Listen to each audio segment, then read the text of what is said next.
Churachandpur Kangpokpi amasung Moreda Mitei Khunda Handanaba National Commission for Scheduled Tribe Kohurna Taksinkhre. Churachandpur Kangpokpi amadi Technopol District ki Moreda Mitei Sing Khundaba Yahandanaba Kuki Organization for Human Rights Trust Kohurna ngasi National Commission for Scheduled Tribe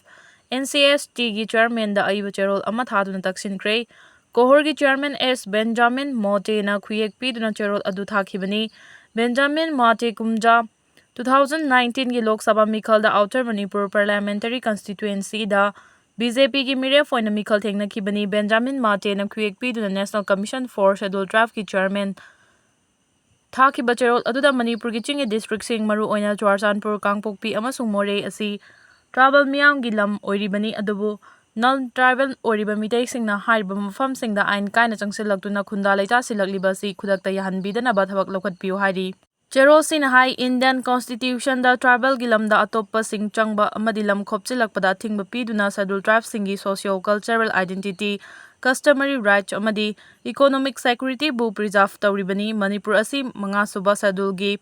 manungda chandragasu mafam asigi oiba tonganba ek amadi law leijaba mafamni. Manipur Land Revenue and Land Reform Act 1960 ki section 158 ki matung ina tribal amana non-tribal amada lam transfer तौब यादे. तौगे हाइरबदी हाना deputy commissioner दगी अयाबा लौगदबनी. अदुबु लम ट्रांसफर तौब अदुना ट्राइबल सिंगदा सोकदब ओइरबदी डिप्यूटी कमिश्नर ना परमिशन पीदे.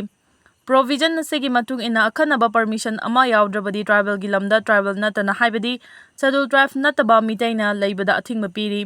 मसिगी मथक्ता Manipur legislative assembly hill area committee order 1972 की मखादा हिल एरिया कमिटी लिंगदुना ट्राइबल सिंगी ओइबा तोखाइबा एडमिनिस्ट्रेटिव प्रोसीजर अमा लेजरिबनी.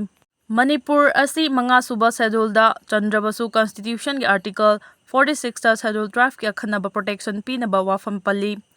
चेरोल असि नमखा तारदुना चुरचांदपुर बु अमसुंग मसिगी चिदाई ओइबा मफम सिंगदा मितै सिंगना अरानबा मवोंग कयादा खुंदा सिलक्लिबा मखोइना मसागी मिंग नतबा तोपगी मिंग सिजिनदुना लमसिंग एनक्रोच तौसिलक्ली. अमरोमदा कांगपोकपी डिस्ट्रिक्ट की ओइनासु नन ट्राइबल मियोय सिंग नमदुना खुंदा सिलक्ली. मोरेदसु मितै अमसुंग नन ट्राइबल इमिग्रेंट सिंग खुंदा सिलक्तुना ट्राइबल सिंगी डेमोग्राफीदा चावना अकाइबा पिरक्ली हाइनासु चेरोल अदुदा पल्ली. मथकी वाफम सिंग असिबु लुमना लौबीरगा कमीशन की माइकैदगी कॉन्स्टिट्यूशन की आर्टिकल 338A की मखादा शेड्यूल ट्राइब सिंगु निंगथीना ngakpi senbina थबक लौखटपगा लोइनना ट्राइबल लैंड नन ट्राइबल ओइबा मितैना खुंदारगलिबा असि खुदक्ता थिंगबिना थबक लौखटपियो हाइनासु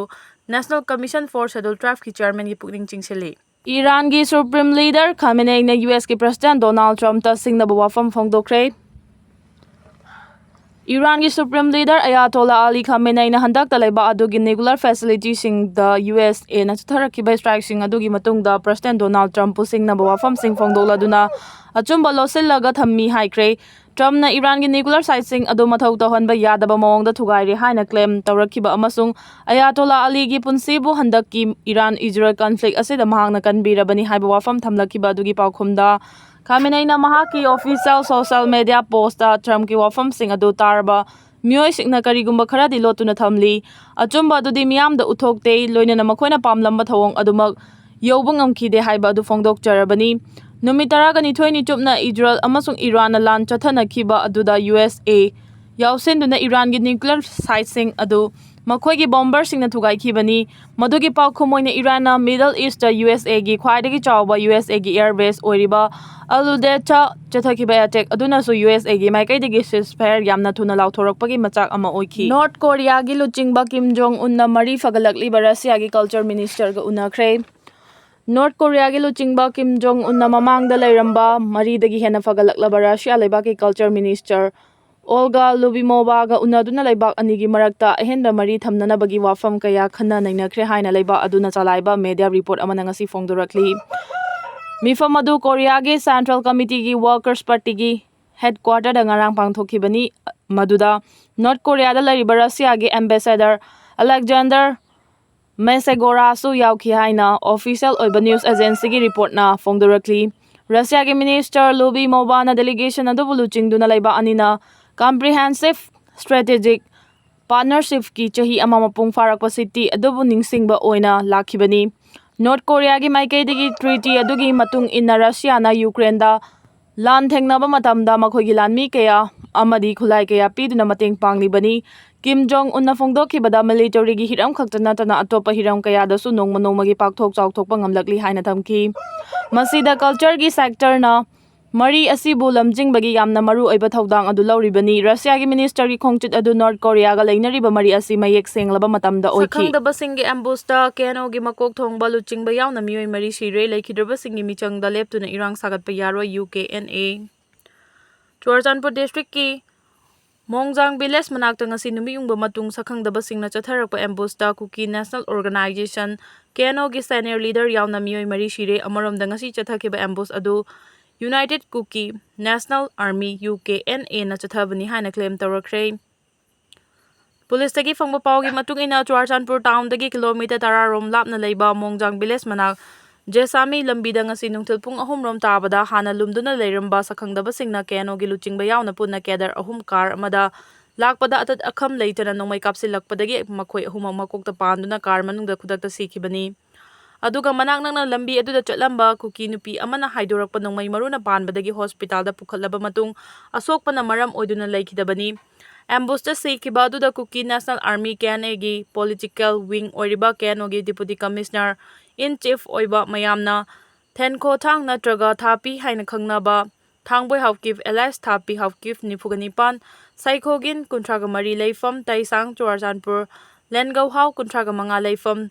ꯆꯤꯡꯀꯣꯟꯄꯥꯡ ꯆꯨꯔꯆꯥꯟꯄꯨꯔ ꯑꯃꯗꯤ ꯂꯩꯈꯤꯗ꯭ꯔꯕꯤ ꯅꯨꯄꯤ ꯑꯗꯨꯒꯤ ꯃꯃꯤꯡ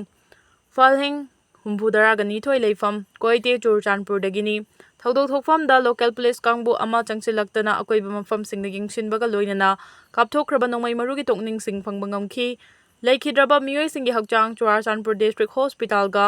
ꯃꯣꯔꯆꯨꯋꯥꯔꯤꯗ ꯄꯣꯁꯠꯃꯣꯔꯇꯦꯝꯒꯤꯗꯃꯛ ꯊꯝꯈ꯭ꯔꯦ꯫ ꯊꯧꯗꯣꯛ ꯑꯁꯤꯒꯤ ꯃꯇꯥꯡꯗ ꯄꯨꯂꯤꯁꯅ ꯀꯦꯁ ꯑꯃ ꯂꯧꯈꯠꯇꯨꯅ ꯊꯤꯒꯠꯄꯒꯤ ꯊꯕꯛ ꯆꯠꯊꯕ ꯍꯧꯈ꯭ꯔꯦ꯫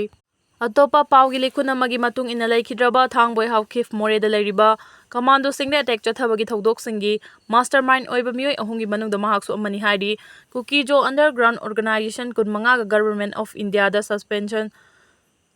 ꯑꯣꯐ ꯑꯣꯄꯔꯦꯁꯟꯁꯨ ꯑꯦꯒ꯭ꯔꯤꯃꯦꯟꯠ ꯁꯥꯏꯟ ꯇꯧꯅꯔꯤꯕ ꯑꯁꯤ ꯀꯦꯅꯣ KNAꯁꯨ ꯌꯥꯎꯔꯤꯕꯅꯤ꯫ ꯑꯃꯔꯣꯝꯗ ꯉꯁꯤ ꯆꯠꯊꯈꯤꯕ ꯑꯦꯝꯕꯨꯁ ꯑꯗꯨ ꯌꯨꯅꯥꯏꯇꯦꯗ ꯀꯨꯀꯤ ꯅꯦꯁꯅꯦꯜ ꯑꯥꯔꯃꯤ UKNAꯅ ꯆꯦꯔꯣꯜ ꯑꯃꯗ ꯀ꯭ꯂꯦꯝ ꯇꯧꯔꯛꯂꯤ꯫ ꯆꯦꯔꯣꯜ ꯑꯗꯨꯅ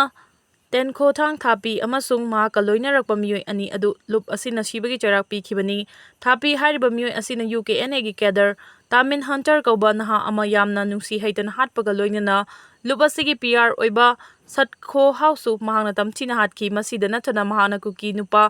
30ꯒꯤ ꯃꯊꯛꯇ ꯍꯥꯠꯈ꯭ꯔꯦ ꯍꯥꯏꯔꯤ꯫ ꯃꯍꯥꯛ ꯃꯁꯥ ꯌꯥꯎꯅ CSOꯁꯤꯡꯒꯤ ꯈꯨꯠꯊꯥꯡꯗ ꯋꯥꯔꯤ ꯁꯥꯅꯗꯨꯅ ꯂꯨꯞ 2 ꯑꯁꯤ ꯅꯨꯡꯁꯤ ꯆꯥꯟꯅꯅ ꯆꯠꯃꯤꯟꯅꯅꯕ ꯋꯥꯐꯝ ꯌꯥꯅꯕ ꯂꯩꯈ꯭ꯔꯦ꯫ ꯑꯗꯨꯕꯨ ꯌꯥꯅꯈꯤꯕ ꯋꯥꯐꯝ ꯃꯍꯥꯛꯅ ꯊꯨꯒꯥꯏꯗꯨꯅ ꯂꯥꯛꯄꯅꯤ꯫ ꯃꯍꯥꯛꯀꯤ ꯂꯨꯆꯤꯡ ꯃꯈꯥꯗ ꯀꯨꯀꯤ ꯅꯨꯄꯥ ꯃꯆꯥ ꯑꯃꯗꯤ ꯅꯨꯄꯤꯁꯤꯡꯕꯨ ꯃꯈꯣꯏꯅ ꯁꯤꯖꯤꯟꯅꯗꯨꯅ ꯕꯤꯖꯤꯅꯦꯁꯀꯤ ꯄꯣꯠꯂꯝ ꯑꯃꯒꯨꯝ ꯈꯜꯂꯛꯄꯗꯒꯤ ꯃꯍꯥꯛꯄꯨ ꯁꯤꯕꯒꯤ ꯆꯩꯔꯥꯛ ꯄꯤꯕꯅꯤ꯫ ꯃꯔꯝ ꯑꯁꯤꯅ ꯀꯨꯀꯤ ꯐꯨꯔꯨꯞꯄꯨ ꯅꯨꯡꯁꯤꯕ ꯃꯤꯑꯣꯏ ꯑꯃꯠꯇꯅ ꯂꯩꯈꯤꯗ꯭ꯔꯕꯁꯤꯡ ꯑꯁꯤꯒꯤ ꯃꯤꯆꯪꯗ ꯂꯦꯞꯄ ꯌꯥꯔꯣꯏ ꯑꯃꯗꯤ ꯃꯈꯥ ꯇꯥꯅ ꯏꯔꯥꯡ ꯁꯥꯒꯠꯄ ꯑꯃꯗꯤ ꯄ꯭ꯔꯣꯕ꯭ꯂꯦꯝ ꯊꯣꯛꯍꯟꯕ ꯌꯥꯔꯣꯏ꯫ ꯀꯔꯤꯒꯨꯝꯕ ꯋꯥꯐꯝ ꯑꯁꯤꯒꯤ ꯃꯥꯌꯣꯛꯇ ꯊꯕꯛ ꯇꯧꯔꯛꯄꯁꯤꯡꯒꯤ ꯃꯊꯛꯇ ꯆꯞ ꯆꯥꯕ ꯑꯦꯛꯁꯟ ꯂꯧꯒꯅꯤ꯫ ꯂꯣꯏꯅꯅ ꯁꯦꯀ꯭ꯌꯨꯔꯤꯇꯤ ꯐꯣꯔꯁꯅ ꯀꯨꯀꯤꯁꯤꯡ ꯐꯍꯟꯕꯗ CID ꯑꯣꯏꯔꯤꯕꯁꯤꯡꯒꯤ ꯃꯊꯛꯇꯁꯨ ꯑꯦꯛꯁꯟ ꯂꯧꯔꯒꯅꯤ ꯍꯥꯏꯅ UKNAꯒꯤ ꯃꯥꯏꯀꯩꯗꯒꯤ ꯋꯥꯔꯅꯤꯡ ꯇꯧꯔꯛꯂꯤ꯫